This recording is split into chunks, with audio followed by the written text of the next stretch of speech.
morning we're going to go ahead and remove the manifold and take off the valve cover inspection plate, and then we can take a look at the valves and see what's going on inside. The old vacuum line, you can see they had some fiber friction tape on here at one point that broke off during the move. So I'm going to remove the old fuel line and then take the manifold and carburetor off as one assembly, and then take off the valve cover inspection plate.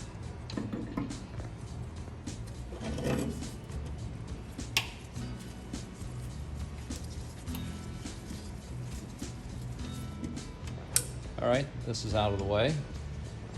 And the next thing we're going to use is an 11/16 socket and loosen up the manifold.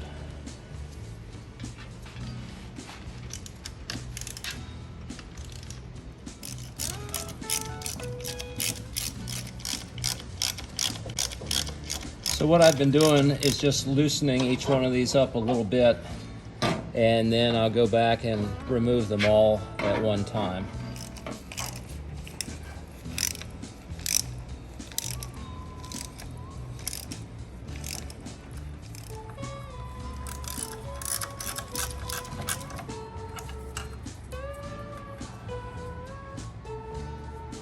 Do is remove the throttle control linkage. So we've got that off. And we also have this cotter pin that went through the choke control.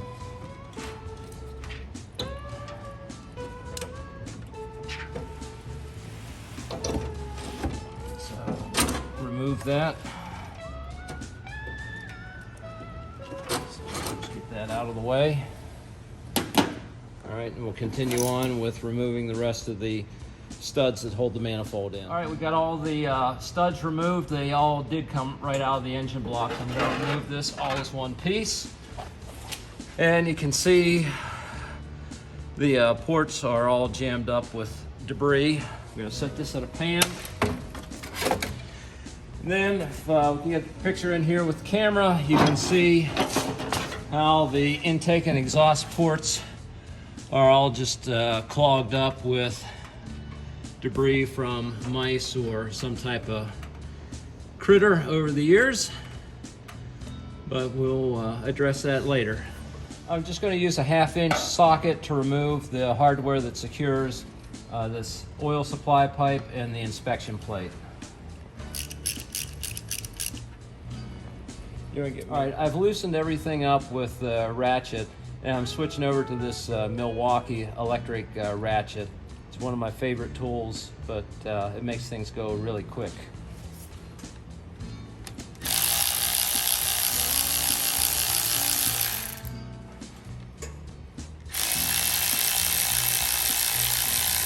All right, I just have one more bolt to remove on this oil tube, and then once we get that out of the way, we can remove this last bolt that's holding in the inspection cover.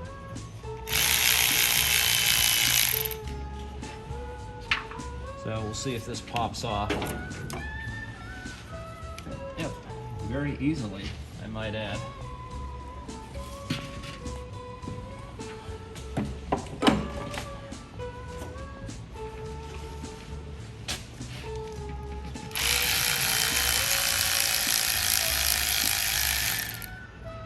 All right, that's it for the inspection cover bolts.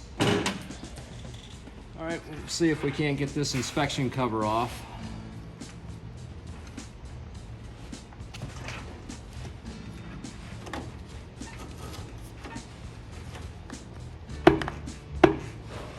Yep, we got one more bolt down here. I was going to show you removing the actual side cover, but when I took out that last bolt that was kind of concealed in all the grime from that oil tube, it just fell off and dropped down into our oil collection pan.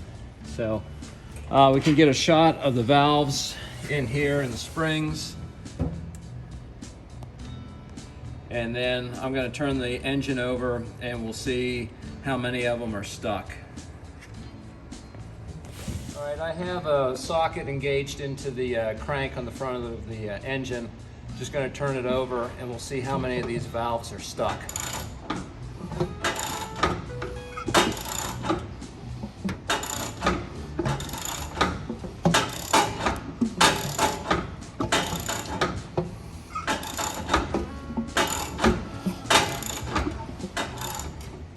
right, what we found out by turning the motor over is the number 1 valve is stuck in the open position, so the valve is raised, it's not coming back down.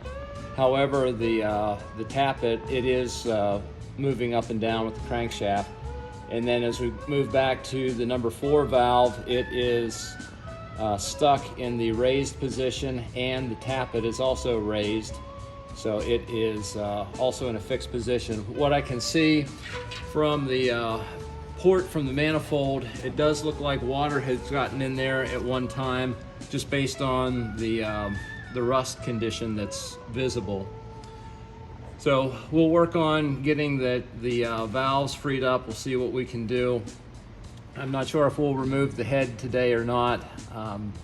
Most likely not. We'll just work on these tappets and the valves, and also the drive shaft from the oil pump up through the side of the engine block to the distributor cap. It is rotating fine. So like I said, we're just going to put some penetrant on some of this stuff, let it set, do a little bit of cleanup, and that's it for today. Thank you.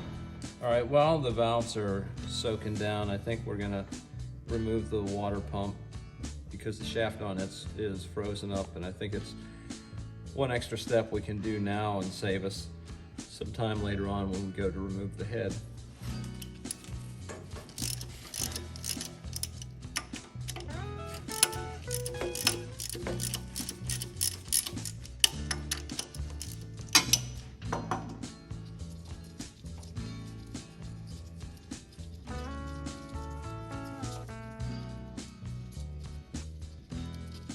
That's the last of the nuts and lock washers. So we'll get a rubber mallet and we'll see if we can tap that free.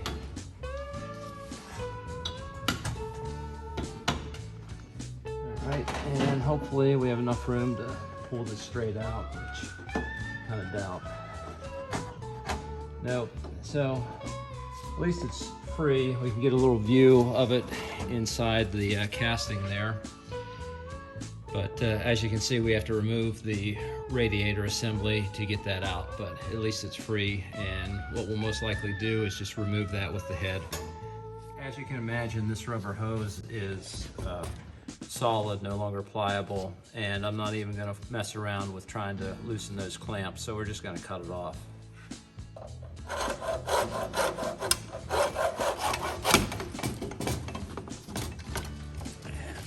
Like this upper part was already pretty much rotted off.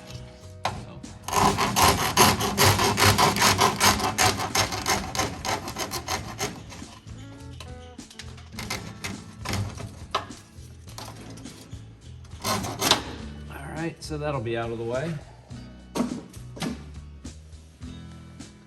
All right, I figure since we're out here, we might as well just go ahead and see if we can remove the head. That should help with the valve issue. So I'll go ahead and take the distributor cap off. We got that off out of the way. Take the rotor out, and I think this plate was loose from before. I know there's a wire down in there, so maybe it did not come out before.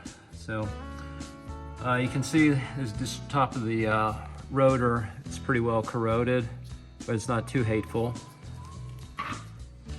And the distributor cap itself, take the cap off, it has the posts in here for the contacts made out of a hard rubber. I don't see Ford embossed in it any place, but one edge of this material is broken off, but I think we can build that up with some JB weld or some type of material just to reuse it for right now.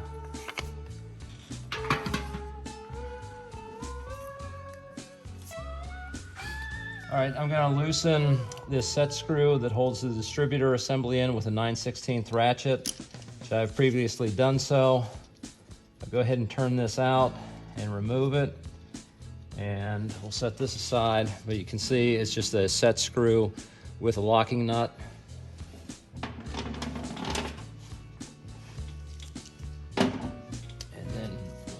pick this distributor straight up. All right. So we can see the drive looks pretty good. It's just dirty, but we know that it was freed up from our previous videos. So we'll set this off to the side and we'll work on the head. We're just gonna work on loosening the head bolts.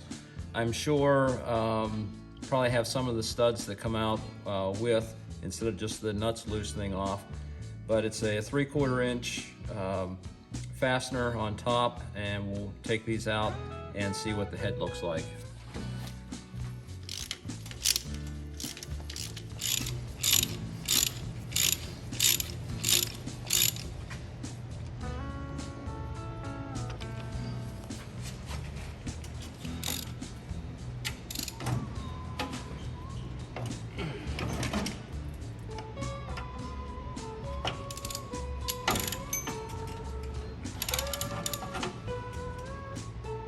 All right, we've been able to remove the nuts off of all the studs down through the cylinder head, and we have one this next to the last one back here between 3 and 4 spark plug.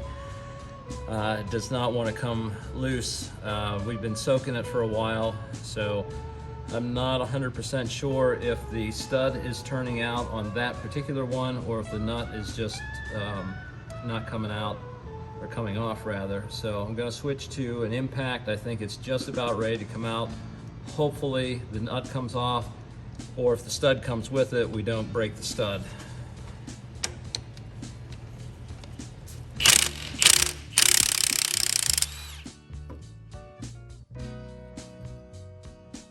here we are, we got the stud out. So at least that was the only one that drew the stud out for right now. So. All right, so we have all the hardware removed for the head, and as a recap, just the one stud had come out. In a perfect world, I guess, all of the studs would have come out, and then we could have removed the head a lot easier. We've used the rubber mallet to tap around the top of the head just to see if we can loosen it up a little bit. It's still on there pretty tight, so the only thing I can do is put a little more penetrant on the studs and hope that that seeps down through the head a little bit to loosen things up. Otherwise, I'm up to anyone's comments, interpretations, suggestions on how to remove the head, and so we can continue on. Thank you much. Take care.